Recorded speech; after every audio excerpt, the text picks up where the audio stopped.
नमस्कार, जय श्री राम। स्वागत है आप सभी का पुनः एक बार एक नई प्रेरणादायक कहानी के साथ। मित्रों, इस चैनल का उद्देश्य है आपके पास प्रेरणादायक, शास्त्र सम्मत, इतिहास सम्मत जानकारी पहुंचे। तो आज की कहानी का विषय बहुत ही रोचक, ज्ञानप्रद और प्रेरणादायक है, इसलिए पूरी कहानी को ध्यान से सुने। आपको बहुत कुछ अपने जीवन में अच्छा करने के लिए प्राप्त होने वाला है इसमें। तो शुरू करते हैं ये छोटी सी प्यारी सी कहानी। मित्रों, एक नगर में एक राजा था। राजा बहुत ही धर्मात्मा, दयालु, प्रजावत्सल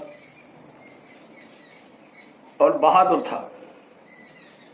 उसके दरबार में अनेक विषयों के विद्वान, जानकार, योग्य लोग रहते थे। एक दिन राजा को एक अचानक जानकारी प्राप्त करने की इच्छा हुई। राजा का भाई बहुत गरीब था और राजा धनवान ही था। राजा ने अपने दरबार में अपने सभी मंत्रियों, विद्वानों, सभासदों को बुलाया और उनसे बोले कि हे सभासदों, मेरी एक बात जानने की इच्छा है। आप लोगों में अगर किसी को जानकारी हो तो बताए। सभासद बोले, बोलिए महाराज। राजा बोले कि कर्म का लिखा हुआ, भाग्य का लिखा हुआ मिटता क्यों नहीं?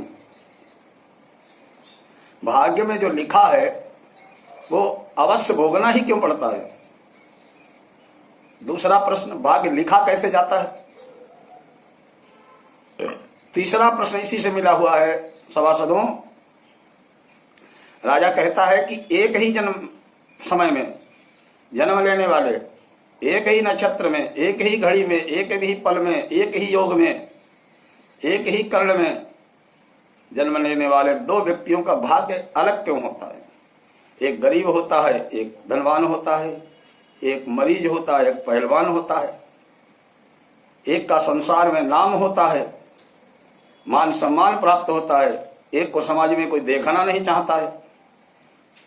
जन्म एक ही नक्षत्र में, एक ही समय, एक ही कर्ण मुहूर्त में हुआ है। सारी सभा में सन्नाटा छा गया। किसी के पास कोई जवाब नहीं। एक बुजुर्ग खड़े हुए, अंत में बोले, राजन, इस सभा में आपकी इस बात का कोई जवाब नहीं दे सकता है। यहां से दूर जंगल में एक बहुत ही सिद्ध बुजुर्ग संत रहते हैं, आप उनके पास जाइए, वहां आपको अपने इन प्रश्नों का उत्तर मिलेगा। वो बहुत ही विद्वान हैं, तपस्वी हैं, त्यागी हैं। राजा ने सभा समाप्ति की, घोड़े पर सवार हुआ और जंगल में पहुंच गया। महात्मा अपने धूने पर बैठे थे। महात्मा को राजा ने साष्टांग प्रणाम किया। संत ने बैठने का इशारा किया, राजा बैठ गए। कहिए राजन, कैसे आना हुआ? राजा ने वही तीन प्रश्न दोहराए कि महाराज, मेरी तीन शंकाएं हैं, जिज्ञासाएं हैं, आप उनको दूर करिए। पहली जिज्ञासा है, महाराज, भाग्य का लिखा हुआ टाला क्यों नहीं जा सकता? भाग्य में जो लिखा है भोगना ही क्यों पड़ता है? दूसरी जिज्ञासा है, महाराज, भाग्य लिखा कैसे जाता है?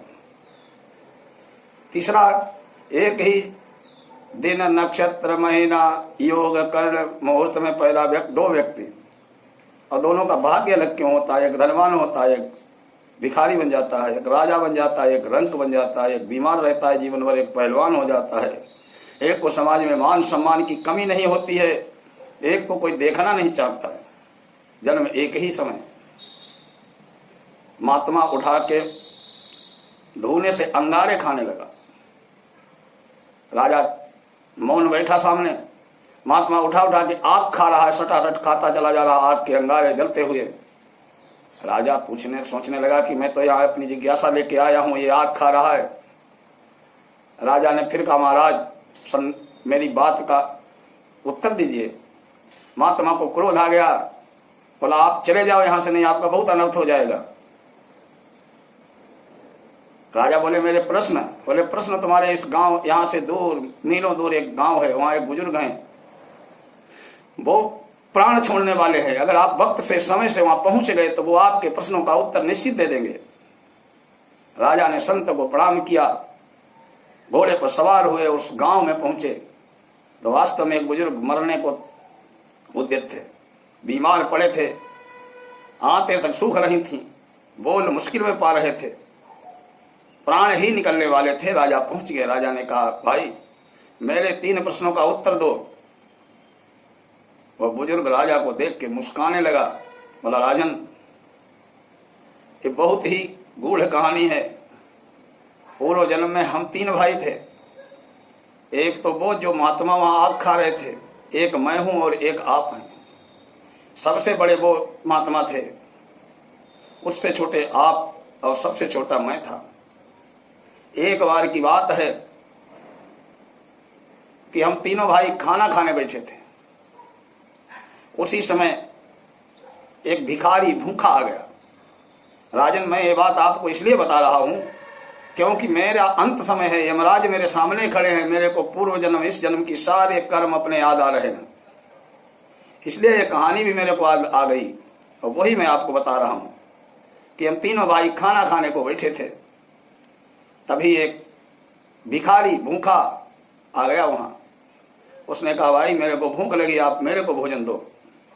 हम तीनों के आगे थालियां परोसी जा चुकी थी, तीनों खाना खाना आरंभ ही करने वाले थे। तो सबसे पहले वो बड़े भाई बोले कि तेरे को खाना खिला दूंगा, मैं क्या अंगारे खाऊंगा। भिखारी से वाला बड़ा भाई बोला कि मैं तुम्हें अपना खाना खिला दूंगा तो मैं क्या आग खाऊंगा। आज वो अंगारे खाकर ही मर रहे हैं, अंगारे खा खा के ही मरेंगे। दूसरा फिर उसने मेरे से कहा कि ये नहीं खाना दे रहे हैं, आप ही दे दो। तो मैंने कहा तुम्हें दे करके खाना, मेरे क्या भूखे मरना है?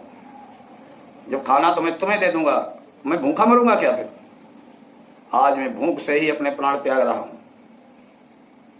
उसके बाद राजन वो आपके पास गया, आपने अपने भोजन से आधा निकाल के उसे खिला दिया और आधा खुद खाया। उस अन्न का, दान का, भूखे को अनाज खिलाने का, भोजन कराने का फल यह है राजन कि आप इस जन्म में राजा हुए। जो आग का उलाहना दे रहा था आग खा के मरूंगा, वो आग ही खा के मर रहा है। मैंने कहा था मैं क्या भूखा मरूंगा, तो मैं भूखा मर रहा हूं। इसलिए कहा गया है कि अतिथि देवो भव, अतिथि देवता होता है। ना जाने के वेश में नारायण मिल जाए, पता नहीं मेरे दरवाजे पर किस वेश में नारायण आ जाए। इसलिए अपने दरवाजे पर आए हुए किसी भूखे प्यासे को, प्यासा है तो उसे पानी पिलाओ, भूखा है तो उसे खाना खिलाओ, भोजन कराओ। अगर आप ये नहीं करते हैं तो गृहस्थ धर्म का अपमान होता है। और अवश्य में भोक्तव्यम कर्तम कर्म शुभाशुभम, जो कुछ भी शुभ और अशुभ कर्म करते हो वो भोगना तो निश्चित पड़ता है। राजन मैंने जो किया मैंने भोग रहा, मेरे बड़े भाई ने जो किया वो भोग रहा है, आपने जो अच्छे कर्म किए उसका फल आपको मिल रहा है। इस तरह उस बुजुर्ग ने अपनी बात बताई और प्राण त्याग दिए। राजा अपने प्रश्नों का उत्तर मिल गया कि जन्म भले किसी भी नक्षत्र में हो जाए, किसी घड़ी में हो जाए, किसी भी घर में हो जाए, अगर भूखमरी लिखी है भाग्य में तो करोड़पति के घर में जन्म लेकर भी भूखा ही मरना पड़ेगा। इसलिए सत्कर्म जीवन में करने ही चाहिए। आशा है ये कहानी आपको प्रिय लगी होगी। आगे फिर मिलेंगे कभी ऐसे ही प्रेरणादायक प्रसंग के साथ। नमः शिवाय।